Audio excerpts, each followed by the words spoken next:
Hey, what's up, everyone? My name is Lionel. I'm your host for L2 Productions, and you are watching I Watch You Watch. We are covering a black web series that's on YouTube called Single Taken Other. All right, this is season 1, episode 3, and it's entitled The Boy Is Mine. I appreciate everyone for coming to my channel. Please like this video and also subscribe to my channel. You can also leave your comments below. More importantly, please go and subscribe to Capshi Productions. Get into this series. Support these independent filmmakers. They are black women giving us great entertainment. Again, the title is The Boy Is Mine. But is he?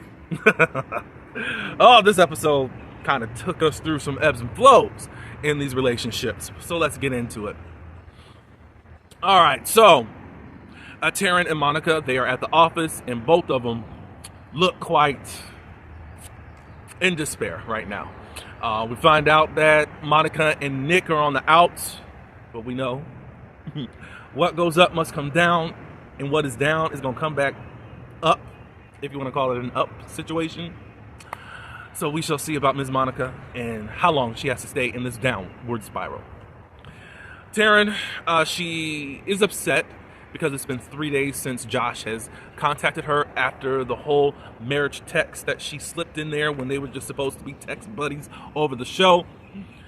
And she's a little bit bothered, like, why do men just run off so easily just by the talk or the thought of marriage, She feels embarrassed, and she's definitely not going to contact him. So we got to see how that goes. All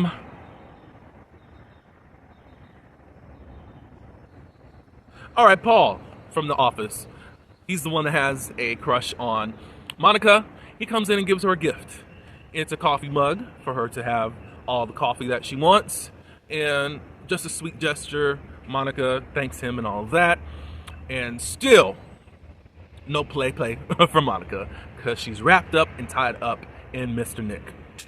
So Brittany, she's having a meeting with Joan in regards to seeing if her designs are up to par for what she's looking for the magazine cover and for her new interviewer that's coming. Joan is not impressed because it's still at an amateur level. However, she's pressed for time, and she doesn't have much more time to try to find another designer for the whole Genesis interview that they have. So she agrees to have Brittany come on, and she's going to hook her up with another amateur designer, and they should do well, hopefully. Joan does warn her is if she messes this up, she will never work in fashion again. That is some heavy artillery and heavy bullets to actually shoot out Miss Joan. Again, you couldn't score. I don't know. That rubbed me kind of the wrong way. Because you couldn't score any type of other high profile designer to get the job done that you want, that you were blessed to actually get a high profile celebrity to showcase on your magazine or in your magazine. So it's like, so you want to threaten some amateur and they're the ones that's showing up and doing the work like that? It's just kind of hopefully you're not the one to fulfill your promises, at least on this, and you're just talking to try to intimidate Brittany to make sure that she does a good job or scare her. So anyways, Brittany goes outside and as far as out of Joan's office, and then celebrates with the whole office that she got the job. Of course, all the ladies are like, I knew it, blah, blah, blah, blah. And then a delivery of flowers come. It's for Monica, and guess who's giving her flowers? Is it Paul? Nah. It's Nick. I said, oh, okay, Nick. So by this gesture alone, and the note inside, he apologizes. You know, he messed up. He says that none of these chicks matter, and you are my priority. He has a way with words, or does he? I'm gonna call him Minimum Nick. How about that? So you can see that Paul is upset as he's hearing all this. Of course, he does not let on to Monica of his disappointment that this dude can reel her back in yet again.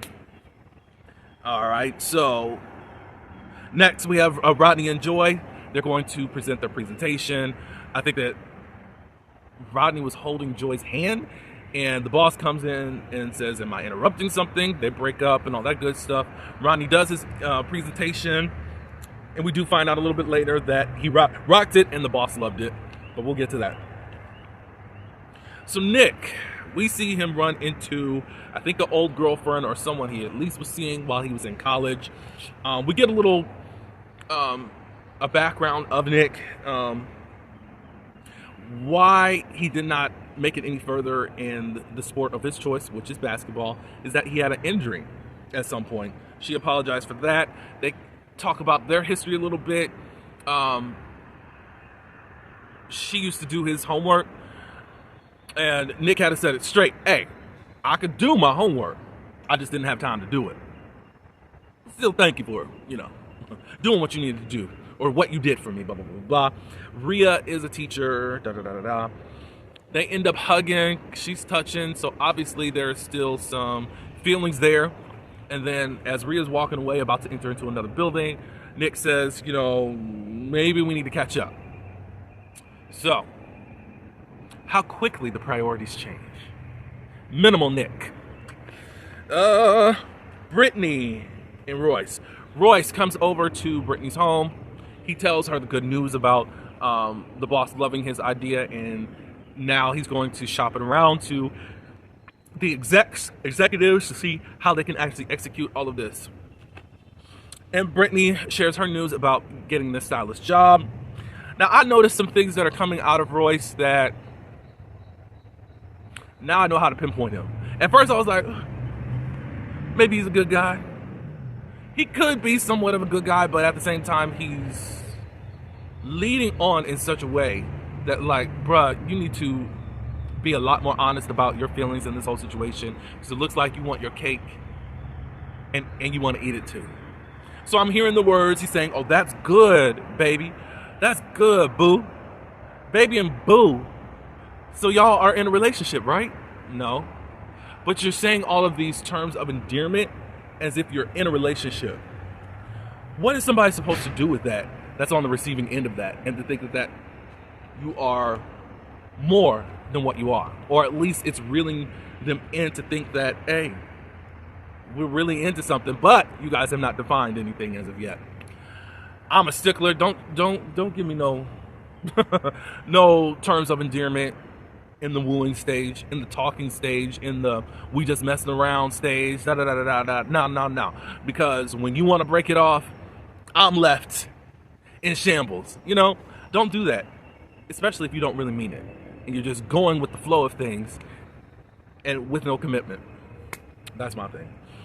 So Royce suggests, okay, since we got things to celebrate, let's go on and celebrate. They go on and have sex. All right, so Taryn is at church for Bible study, and she notices Josh is not there. So she's going off in her head about this Josh situation and really thinks that he's running scared over one marriage text. However, I think Taryn has to take some accountability. Ma'am, you guys know where you're at. I know that's that passive-aggressive stuff. You could provoke someone into answering and maybe stepping up to the plate, but it's like you're rolling the dice and you don't know where it's going to land. And passive-aggressive to me is manipulative. It's just say what you want and say what you mean. However, you knew the stage that you guys were at. You were at Text Buddy. If you want something more, you can say, I think you could say more. Of course, you want the guy to lead in these traditional roles if that's what you want, but at the same time, I think that you should be intentional at what your desires are. You're playing all of these guessing games, you're overthinking things, and you're trying to see where this guy at, and he's not meeting your immediate expectations of what you need to make sure that you can secure the guy. So, anyways, while she's going up in her head and popping off, all of a sudden Josh comes in. It's like, oh, okay, cancel what I just said for the last 30 seconds. He's here. I didn't scare him off. Anyways, her and Josh, after Bible study, clear the air and catch up. And she does ask, did I scare you with that marriage text? And he said, oh, no. When we were texting, my dad ended up contacting me. My mom is in the hospital, and it has something to do with her kidneys. And we've been dealing with that for the last couple of days. And at this point, Terrence's face is on the floor because, like, oh my Lord. He wasn't trying to dodge me, and then his mother was sick of all things that was going on. But he apologizes. And of course, Terrence says no worries. And then Josh says, he really hopes that he did not blow his shot. So then in how she's talking to us, she lets us know, oh, she really does like me. Or really does like me. And then she flips her hair and thinks she's got the golden ticket now. So he asked her out on a real date, and she said no coffee, right? No coffee.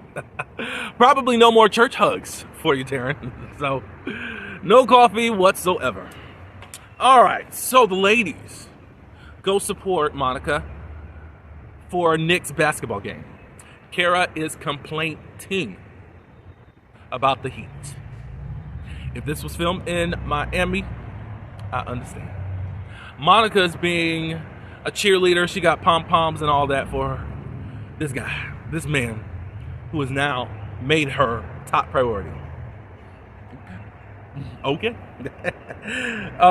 So Brittany and Kara, they talk, or Taryn talk, and she says, in paraphrasing, I heard you were ghosted by Josh.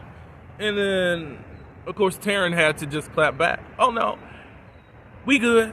Everything's well. Thank you very much. Of course, she's annoyed that she told one person and it's gotten around the group. All right, so Nick's team lost. After the game, the girls are talking. Then Nick and his coworker, or team, one of the people on his team, ended up getting into a tussle because they are blaming Nick for why that they lost the game. The girls try to at least run over to try to break it up. It didn't get violent or anything, but they were getting into a tussle over it. Later on that evening, the ladies, they go out somewhere, wherever it is, to a lounge somewhere, playing pool, and they briefly just comment on the game, and I think Kara said, ghetto. So Kara decides she's going to get drinks for all the ladies while she's ordering. Guess who shows up? Gary. And Kara's got all of these insulting things to say about Mr. Gary. Gary didn't nudge one bit, and he looked right past it and said, whatever, girl. He didn't say that, but I'm saying that. Like, I'm pushing past all of that. And he ended up saying, can I join you? And I think because Gary's been able to push past this tough exterior that Kara has going on, she is intrigued by him, and she allows him to join her while she's getting drinks. Meanwhile, back into the lounging space where all the main girls are at,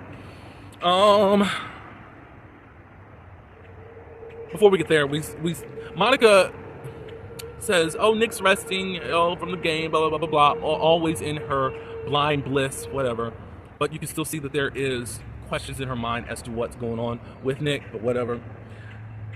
Nick gets a text from Rhea, and they're digging each other again, so the priority of Monica is non-existent. All right, so back at the lounge again, Royce, he comes in and shows up. Of course, Brittany lightens up because of what they got going on, and then all of a sudden Joy comes in and says, hey, Royce, you forgot your wallet. And then the demeanor of Brittany changes, and she says, who is this? And Terrence said, I know. He did not just do that. Ninjas are all the same. Blah, blah, blah, blah, blah. So Kara walks in with Gary. She's introducing Gary, and she says, did I miss something? Because the tension is thick. Royce does introduce Joy and says she's a friend. Okay. So, we got to get into the next episode, but things are hooking up. The boy is mine. Is it? Is he? only two people that we can say positively have a boy or possibly a piece of a man, and that is Taryn and Kara at this moment. But we shall see how things end up. Just to let you know, we're going to have just Tuesdays now because some of my other shows are coming back on. But I want to continue to showcase independent web series. I don't care, any type of independent content I want to showcase. Again, go support Capsheet Productions. The link is in my description. So, or not my description, but the down below. You'll find the link there. Go support, and let's do this thing. But until, I do appreciate everyone for coming to my channel. Please like this video, subscribe to my channel, and again, leave your comments below. Until next time, peace.